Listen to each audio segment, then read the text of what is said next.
সম্মানিত ভিউয়ার্স, আসসালামু আলাইকুম। তুশিবা স্টুডিও ড্রাইভার সিরিজের আরও একটি নতুন ভিডিওতে আপনাকে স্বাগতম। আজকের ভিডিওর মাধ্যমে আমি দেখাবো হচ্ছে তুশিবা স্টুডিও 6550 CSE এর প্রিন্টার ড্রাইভারটি কীভাবে খুব সহজে আপনার কম্পিউটার বা ল্যাপটপে সেট আপ করে নিতে পারবেন এবং কিভাবে এই ড্রাইভারটি ডাউনলোড করবেন এবং কোথা থেকে ডাউনলোড করবেন, সম্পূর্ণ প্রসেসটি দেখাচ্ছি আজকের ভিডিওতে। তো ভিডিওটি অবশ্যই গুরুত্বপূর্ণ হতে চলছে। কথা না বাড়িয়ে চলে আমরা মূল ভিডিওতে চলে যাচ্ছি।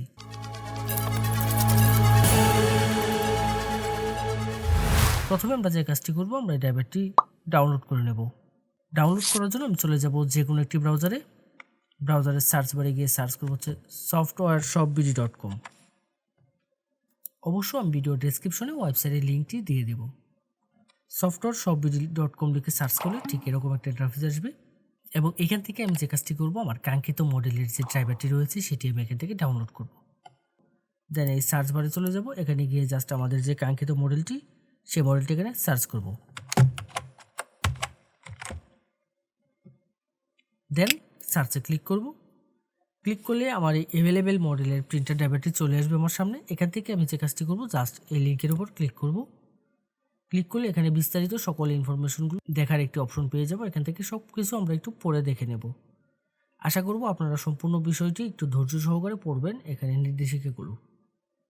দেন এখানে ডাউনলোডের জন্য দুটি লিঙ্ক পেয়ে যাবেন, যে কোনো একটি লিঙ্কের উপর ক্লিক করব। ক্লিক করলে ঠিক এরকম ইন্টারফেস আসবে আপনার সামনে। এখানে গুগল ড্রাইভে নিয়ে যাবে এবং দেন দুটি ফাইল একসাথে মাউস ড্র্যাগ করে সিলেক্ট করে ডাউনলোড করে নেব। এখানে একটি ফাইল পেয়ে যাবো হচ্ছে পাসওয়ার্ড আর একটি হচ্ছে ড্রাইভার।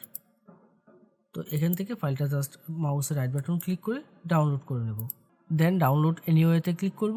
ক্লিক করে কিছুক্ষণ অপেক্ষা করতে হবে। কিছুক্ষণের মধ্যে ডাউনলোডটি শুরু হয়ে যাবে।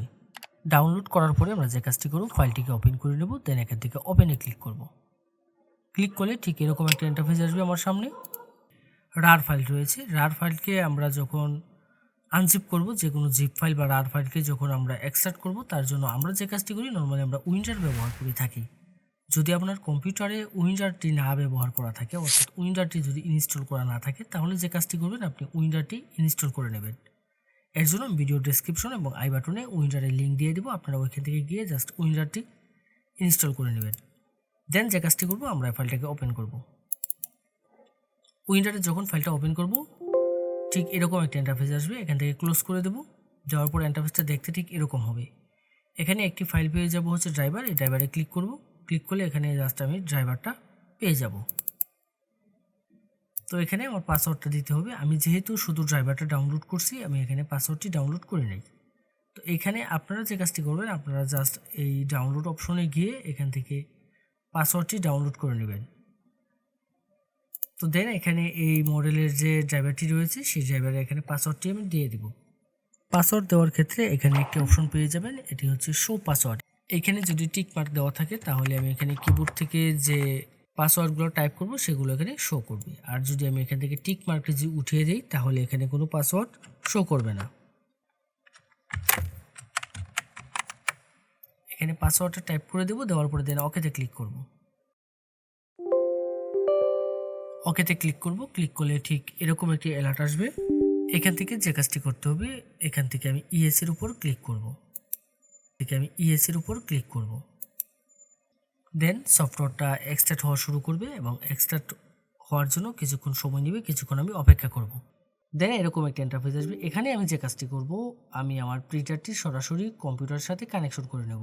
অবশ্যই ইউএসবিতে প্রিন্টারটি কানেকশন করে নেব এবং ইউএসবি কানেকশন করার ক্ষেত্রে আমি যে বিষয়টি লক্ষ্য রাখবো, সেটি হচ্ছে আমার পিসি বা ল্যাপটপের যে ইউএসবি পোর্টগুলো বেশি শক্তিশালী, সেই পোর্টগুলোর সাথে কানেক্ট করব। দেন ওকেতে ক্লিক করব। এখানে আসার পরে আমার আর কোনো কাজ করতে হবে না, আমার কিছুক্ষণ অপেক্ষা করতে হবে। কিছুক্ষণের মধ্যে আমার প্রিন্টার ড্রাইভারগুলো সেট আপ হয়ে যাবে।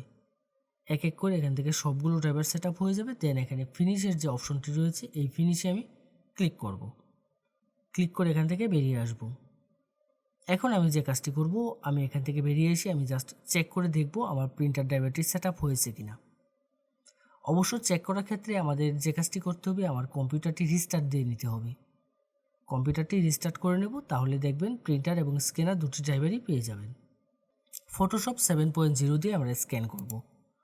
ফটোশপ 7.0 যদি আপনার কম্পিউটার বা ল্যাপটপে সেট আপ করা না থাকে, সেক্ষেত্রে যে কাজটি করবেন, আমাদের ওয়েবসাইটে চলে যাবেন। ওয়েবসাইটে গিয়ে জাস্ট সার্চ বারে সার্চ করবেন হচ্ছে 7.0 লিখে সার্চ করলে আমাদের ফটোশপ 7.0 পেয়ে যাবেন। যে কোনো মডেলের প্রিন্টার ড্রাইভার এবং আপনার প্রয়োজনীয় সকল সফটওয়্যার পাবেন আমাদের ওয়েবসাইটে। যদি আমাদের ওয়েবসাইটে কোনো সফটওয়্যার বা ড্রাইভার আপনি খুঁজে না পান, তাহলে অবশ্যই আমাদের হোয়াটসঅ্যাপে যোগাযোগ করবেন। আমাদের প্রত্যেকটা পোস্টের মধ্যে আমাদের হোয়াটসঅ্যাপ নম্বর দেওয়া থাকবে। এই ছিল আজকের মতো। এরকম গুরুত্বপূর্ণ টেক টিউটোরিয়ালের জন্য অবশ্যই আমাদের চ্যানেলটি সাবস্ক্রাইব করে রাখতে ভুলবেন না। দেখা হবে নতুন কোনো ভিডিওতে।